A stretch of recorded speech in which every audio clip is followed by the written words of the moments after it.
Yo, what's good YouTube? ZAMCRO here, aka Scoot, back with the Ninamori Nation Draft League, and we have our Season 4 draft recap here. So, we joined in Season 2, made playoffs, but we were coming up short in, I believe, semifinals or quarterfinals? No. Came up short in semifinals versus Predator. Predator went on to win the finals, and we came back in Season 3, had a strong start, slumpy finish, but came out in a decent position to where we were able to grab a playoff position, and we made it to the finals where we faced off against Pred, who had made it to his second straight finals as well, and we were able to come up with a huge victory there, and we're returning for Season 4 as the reigning defending champion, and we have a fun squad to use here. Very powerful. As you can see on the screen, led off with the fantastic Mega Metagross.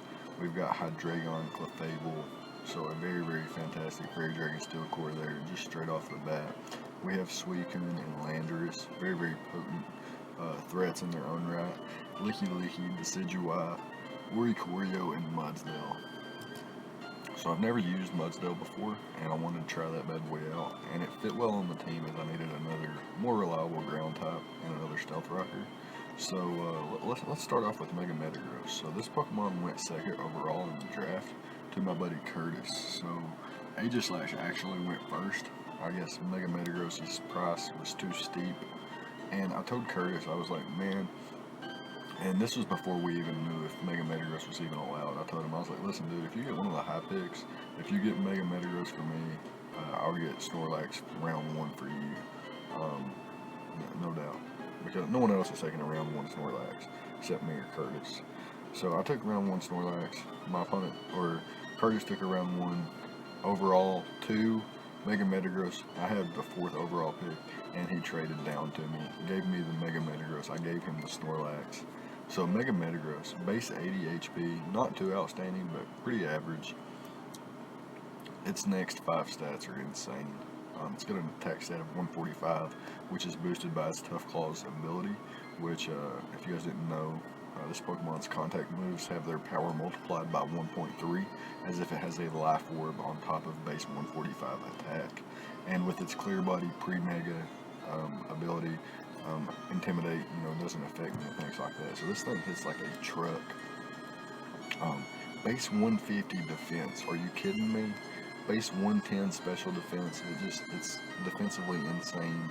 With base 105 special attack, very usable, and base 110 speed. This thing's freaking fast, man.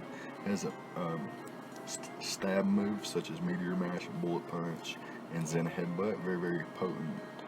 It has Psychic and I believe Flash Cannon if I wanted to go special, but that's hardly a set. We have coverage moves such as Earthquake, Brick Break, Hammer Arm, things like that. We have the ability to run Hone Claws to increase our accuracy and attack stat, or things like Agility or Rock Polish to increase our speed.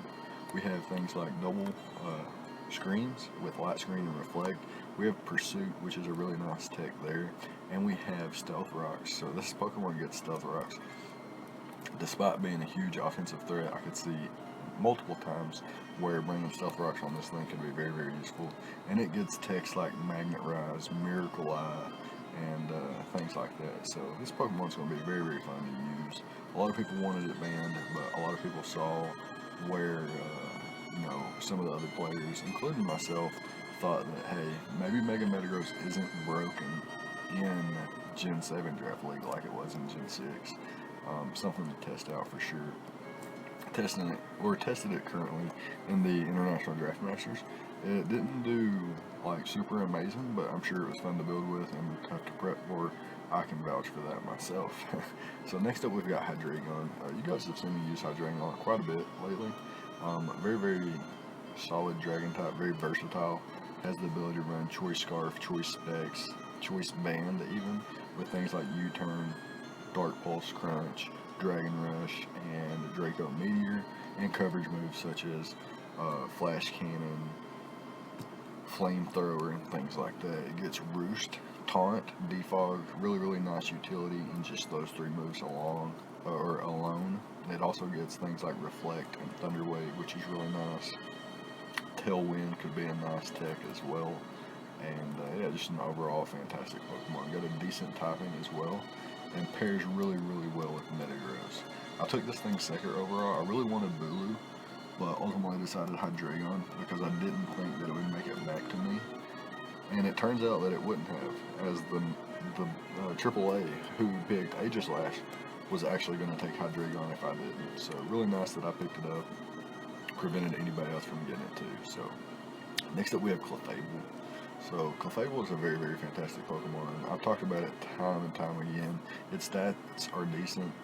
Its ability, its move pool, and it's a singular typing. So it's got two amazing abilities. Magic Guard, Unaware. It gets a singular typing of Fairy type and has a fantastic HP stat with things like Wish, Soft Boil, Moonlight, and then fantastic coverage moves and utility options, setup options.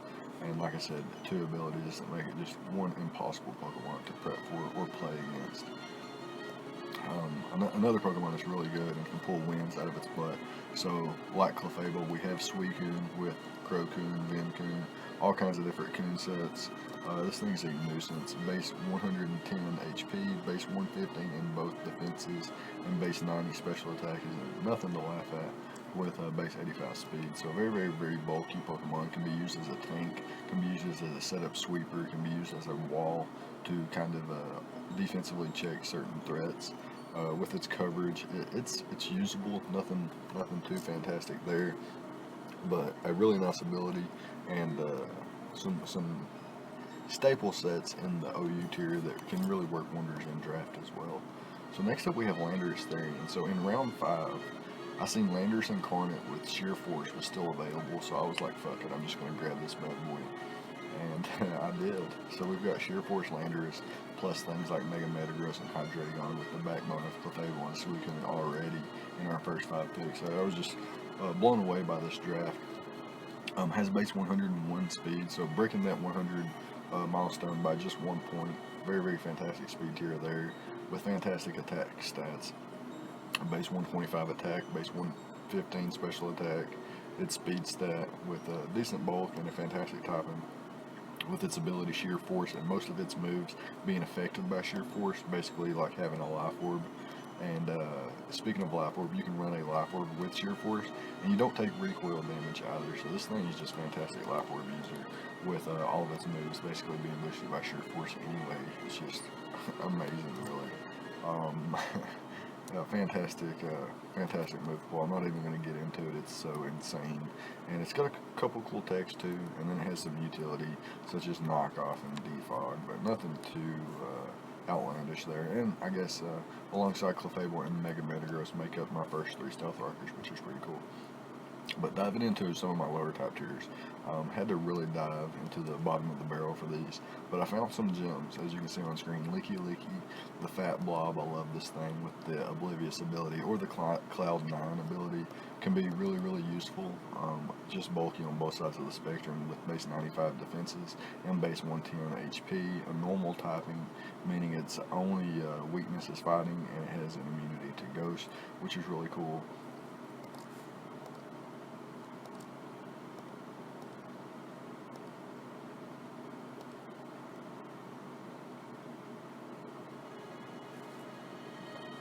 So I lost my train for a second.